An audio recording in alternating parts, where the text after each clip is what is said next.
pamamagitan ng mas mainit na ng Agosto, taong 1880, binunit ng mga Katipunero ang kanilang sedula na nagbigyan sa simula ng himagsikan laban sa mga kasunod. Ang kamatayan ni Jose Rizal sa Bagong Bayan na ngayon ay tinatawag natin ng Luneta, ang siyang nagpatibay sa dami ng mga revolusyonaryo ay maglaban kasabay po ng ating Republika. Yes, Paolo, excited na ako. Dahil alam mo ba, hindi lang to basta-basta parada, kundi isang patimpalak. Ang mananalang float ay magkakamit ng bonggang-bong. Ako ang aming ating na pagbati sa inyo lahat, mga minamahal namin mga kababayan at panuhin. Kami sa Sandatahang Lakas ng Pilipinas ay makikisa sa ating kasandaran 26 na taong anibersaryo ng ating Araw ng Kalayaan. Sa okasyon ito, ating tunghayan ang palagang sumasagisa sa evolusyon ng isang malayong bansang Pilipino. Bungat po ang parada na kinabibilangan ng mga kawal Pilipino, mga kasapi ng Sandatahang Lakas. Pinangungunahan nito ni Major General Domingo Bigo Buay, Commander ng Installation Management Command Philippine Army. Ang kanyang kalumpunan, Colonel Domingo Mistrolo Jr., Gusto Villanueva, Sabili Tabutol, Rick Michael Baye, at Captains Boy Amorado at Jonathan Salvilla. Mangyaring magsitayo ang lahat para sa pagdating ng ating watawat ng Pilipinas.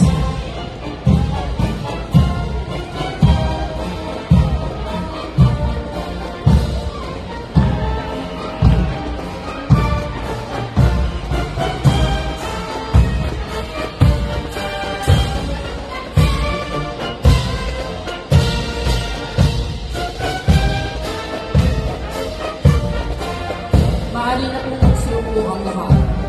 Sumusunod ang koneksyon ng banda ng Sandatahang Lakas ng Pilipinas na pinamumunuan ni Major Peterson Rivera. Ang unang brigada sa kasuotang gala ay nasa pamuno ni Brigadier General Ronnie Petinglay. Ang kanyang kalumpunan, Lieutenant Colonels Renato Capini, Lester Singlao, Alan Sigyakay, at Commanders Joey Tan at Mark Muhion. Nasa ating harapan ang batalyon ng Corps ng mga kadete ng Sandatahang Lakas ng Pilipinas na pinamumunuan ni Chief Christopher Montania. Mula sa prestiyosong Akademya Militar sa Bansa o Philippine Military Academy, ang mga ginawa at binibini ito ang mamamahala sa iba't ibang sakay ng ating Sandatahang Lakas. Narito ang mga kadete ng Philippine Merchant Marine Academy o PMMA na pinamumunan ni Midshipman First Class Julian Cesar de la Cruz. Ang PMMA ay isang institusyon sa pangmatahasang edukasyon sa larangan ng laban na pinangangasiwaan ng ating pamamahan. Ang mga kadete dito ay pinagunang midshipmen at ang mga nagtatapos mula dito ay nakokomsyon bilang ensign sa langpwersa ng Philippine Navy. Ang kalupad ng ating mga kawal ng Philippine Army sa pangulo ni Lieutenant Colonel Jeffrey Mahuya. Laging nakahandang maglingkod ng Philippine Army sa iba't ibang pamamaraan habang sinisiguro ang kalupaang teritorial.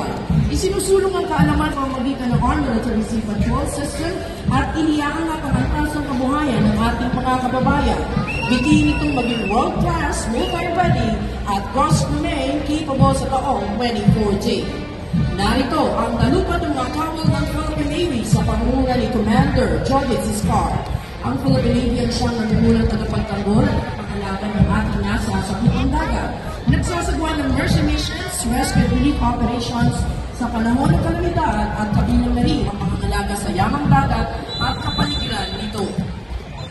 Nasa ating harapan ang talupad ng mga kawal ng Philippine Air Force na pinangungunahan ni Lieutenant Colonel Leoncio Subunay III. Sila ang pinagunang mga anghel na makaglina, tagabantay ng ating himpapawid, sumusuporta para sa tactical air support at mobility para sa mga tauhan at kagamitan ng ating Sandatahang Lakas. Ang pangalawang brigada sa kasuotang Battle Dress Attire ay binubuo ng Special Operations Forces sa pangunguna ni Commodore Dwight Stephen Dolnoan. Ang kanyang kalipunan, Lieutenant Colonel Sermelino Tusi, Christopher Lawrence Bastar, Winifred Montenegro, Alvin Aurel, at Reynaldo Zamora. Narito po ang kalupad ng Scout Ranger at Special Forces ng Philippine Army. Sa sa pamumuno ni Lieutenant Colonel Delmore Manawis. Sila po ang mga individual na nakaaangat ang kasamayan at sinusuong ang operasyon tulad ng small unit operations mula reconnaissance, intelligence, demolitions, gayon din ang jungle warfare at conventional warfare at mga operasyon kontra terorismo. Sinusundan sila ng Special Operations Forces ng Philippine Navy, ang Naval Special Operations Command Force Reconnaissance Group at Philippine Marine Corps sa pangunguna ni Lieutenant Colonel Melchor Gonzaludo. Sinalay ang mga unit na ito sa natadaming operasyon sa psychological at unconventional warfare, mapatubig, lupa at ere. Ang huling batalyon ng Special Operations Forces mula naman sa Philippine Air Force, ang Special Operations Wing o SPAW na pinamumunuan ni Lieutenant Colonel Philippine Lingan. Nakatuon ang SPAW sa mga operasyong espesyal upang maitagtanggol ang mga base at instalasyon ng Air Force at nagsasagawa ng mga pakulang dagdag operasyon. Sumusunod po ang mga tagapagtupad ng batas at pagpapanatiling kapayapaan at kaayusan at nagsisiguro ng kaligtasan ng ating mamamayan at mga komunidad. Ang hanay ng ating pamansang pulisya ng Pilipinas sa pamumuno ni Police Brigadier General Nestor Babagay Jr., ang kanyang kalimunan, Police Colonels Joel Casucalan, Victoria de la Peña Jr., John Mari Asbari, Lucrecio Rodriguez Jr. at John de Mesa. Narito po ang mga kadete naman sa kanilang Philippine National Police Academy. Hinuhubog ang mga karakter ng mga kadete ito upang mamuno sa hinaharap ng nananalikang paglilingkod, karangalan at justisya, gayon din bilang mga Diyos responsable at respetadong mga public safety officers.